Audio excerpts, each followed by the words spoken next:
বন্ধুরা, চিরসখা ধারাবাহিকের আজকের পর্বে দেখানো হয়েছে কমলিনী বাড়িতে ফিরতেই চন্দ্র কমলিনীকে বলে, কমু, এত রাত অবধি তুমি কোথায় ছিলে? কমলিনী চন্দ্রকে বলে, তুমি কি আশা করেছিলে আমি কোথাও যাওয়ার আগে তোমাকে বলে যাব?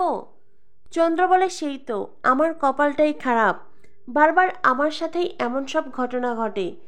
এতদিন আমি একটা অসহায় অবস্থাতে ছিলাম। তখনই কমলিনী বলে, আমি কিন্তু তোমার একটা কথাও বিশ্বাস করিনি। তুমি যা যা কথা বলেছ একটাও বিশ্বাস করিনি। কমলিনীর শাশুড়ি বলে, কেন কেন বিশ্বাস করনি? তোমার কি মনে হয় বৌমা, আমার ছেলে যে কথাগুলো বলেছে সেগুলো মিথ্যে কথা বলেছে? তবু তুমি কেন বিশ্বাস করবে না? তখনই সেখানে বাবিল মিঠি পিসুমণি আসে। কমলিনী তার শাশুড়িকে বলে, মা, আপনি কিন্তু এতটাও বোকা নন। আপনি যদি সত্যি এতটা বোকা হতেন তো এত বছর এইভাবে সংসার করতে পারতেন না। পিসিমণি তার মাকে বলে, আমিও কিন্তু দাদার একটা কথাকেও বিশ্বাস করিনি মা। চন্দ্র বলে, তোরা কেন আমার কথা বিশ্বাস করবি? আসলে কি বলতো, যার জীবনে এই ঘটনাগুলো ঘটে সেই বুঝতে পারে। তোদের কারোর জীবনে তো এমন ঘটনা ঘটেনি, আমার জীবনে ঘটেছে, তাই আমি বুঝতে পারছি এর যন্ত্রণা কতটুকু। বাবিল তখন চন্দ্রকে বলে, কেন? তোমার তো ডিটেলে কোনো কিছুই মনে নেই, তোমার তো তখন স্মৃতিশক্তিই ছিল না, তবে তুমি কি করে এতটা দুঃখ পেয়েছো সেটা আমরা জানতে চাই, আমাদের বলো। চন্দ্র বলে, আমি আর কাউকেই কিছু বলতে চাই না, আমি এই বাড়ি ছেড়েই চলে যাব। তখনই বর্ষা বলে, না বাবা, আপনি কোথাও যাবেন না। বুবলাই বলে, বাবা, আমি জানি না কে সত্যি বলছি কে মিথ্যা বলছে। তুমি যে কথাগুলো বলেছ আমরা সেগুলোই বিশ্বাস করেছি।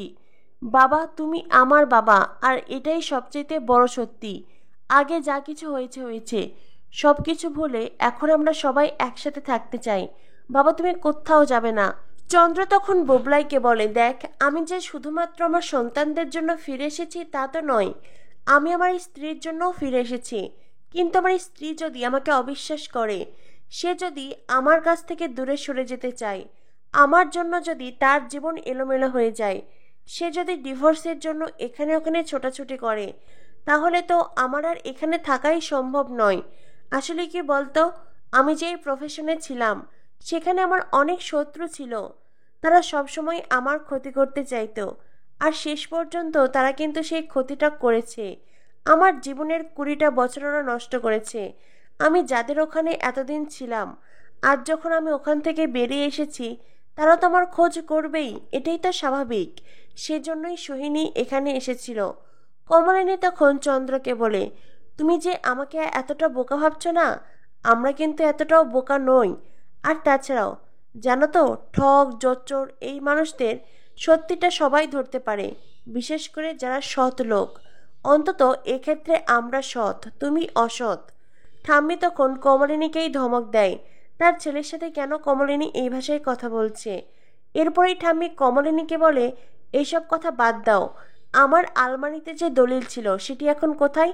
আমি খুঁজে পাচ্ছি না। কমলিনী বলে, সেই দলিলটা তো আপনি আর খুঁজে পাবেন না মা, খুঁজে পাওয়ার কথাও নয়। কমলিনীর শাশুড়ি বলে, মানে? কমলিনী বলে, দলিলটা যার কাছে থাকার কথা তার কাছেই আছে। চন্দ্র তখন কমলিনীকে বলে, কমু, তার মানে তুমি এখন নতুনের সাথে দেখা করতে গিয়েছিলে?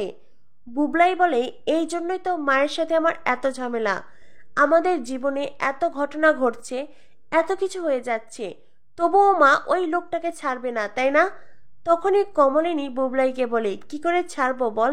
ওই লোকটাই তো আমার জীবনের বাতিঘর, আমার সবচাইতে ভরসার জায়গা। দেখ, আমার জীবনে এত বড় একটা ঝড় উঠলো, আমার পাশে কিন্তু তোরা কেউ নেই, সেই লোকটাই আমার পাশে আছে, আর সারা জীবন আমার সব বিপদে সেই আমার পাশে থেকেছে। তোরা তবু এইসব কথা কেন বলিস রে?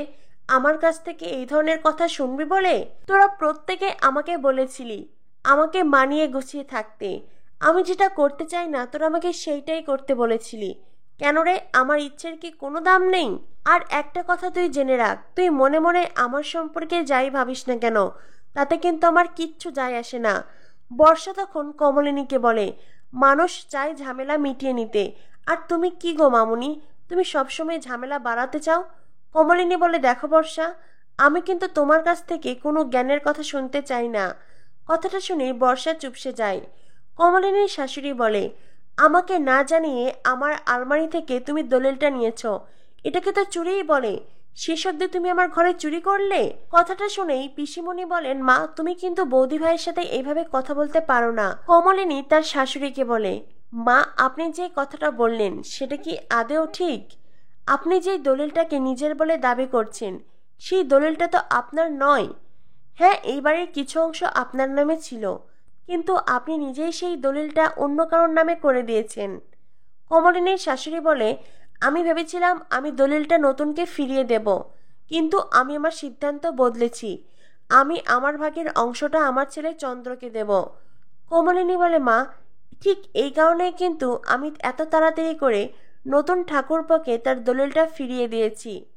কথাটা শুনে চন্দ্র বলে, কমু তুমি এটা কি করলে? মা তার ছেলেকে কি দেবে না দেবে সেটাতে তুমি কেন নাক গলালে? কমলিনী বলে, কারণ এই বাড়িটা মায়ের নয়, মা কখনোই এই বাড়িটা কেনেনি।